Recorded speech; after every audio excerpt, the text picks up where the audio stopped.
Hi everyone, this is Amy and I'm going to show you where I'm at on my project. I'm using a tool called Camtasia to record, and it's a really great screen recording software that is relatively affordable, and you can build some interactions into it as well. However, I'm not going to use Camtasia to build interactions instead. I'm going to show you where I'm at on my articulate storyline file. So I'm using articulate storyline and I'm showing you the excuse me, story view right now. So this is the bird's eye level view of the project. I have it broken down into quite a few scenes. The first scene is called the welcome scene, and then I have two would be the setup lesson, cleaning, feeding, fecal samples, enrichment, and quiz. So this is on canine care, and the audience is new hired animal care specialist for an animal shelter. The way that I have it set up, after they take the welcome, they go to this slide, the main menu. So you can see that I have it programmed where this is the first slide, the title slide, and these buttons up here, the learner can access to go to, one of them goes to this formal information slide, and the other one goes to the help slide. This help slide is interactive, shows them about navigation, different features of the player, and also gives contact information.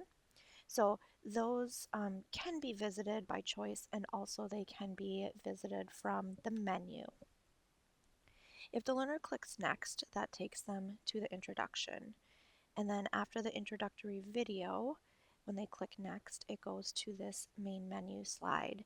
Each of these yellow buttons is programmed to go to one of the lessons. The next button is programmed to go to the quiz. I program the next button so that it is disabled until all of these are visited. So there's different states within the buttons, and once a state is visited, so meaning the learner clicks on it, visits that lesson, the system recognizes that it's been visited, and once all the lessons have been visited, then the next button is enabled. So let's say they go to the first lesson, setup. When they click that button, it takes them to the setup lesson. The setup lesson I have completed. It's all programmed, it's all developed, and it has lots of different activities in it. Show me, try me kinds of things, different sorts of interaction with feedback.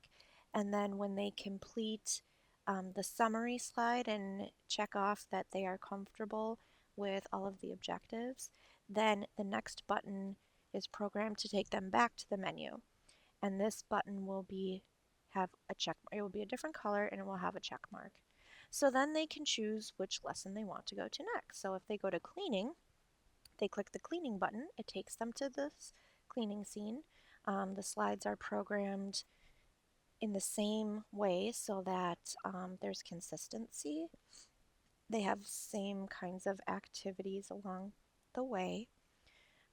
Same kind of summary. When they finish the summary, brings them back here, and the second button will be orange with a check mark. So they can continue to go through that way. So all of the navigational programming is done. I still need to program the feeding lesson.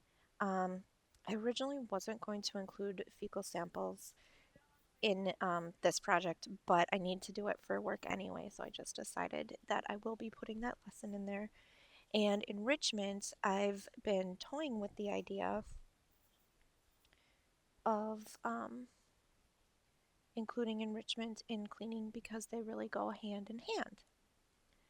Then my timeline is, we're getting towards my Gantt chart where I need to start the beta testing phase. So time's tight because I need to still develop all these, which can be time consuming. So I hope that I'm able to develop that relatively quickly. The quiz I should be able to develop that pretty quickly too. It's just going to be a multiple choice quiz. So yeah, still have some work to do. Beta testing's coming up, and then final edits. So there we go. That's my project. Thanks.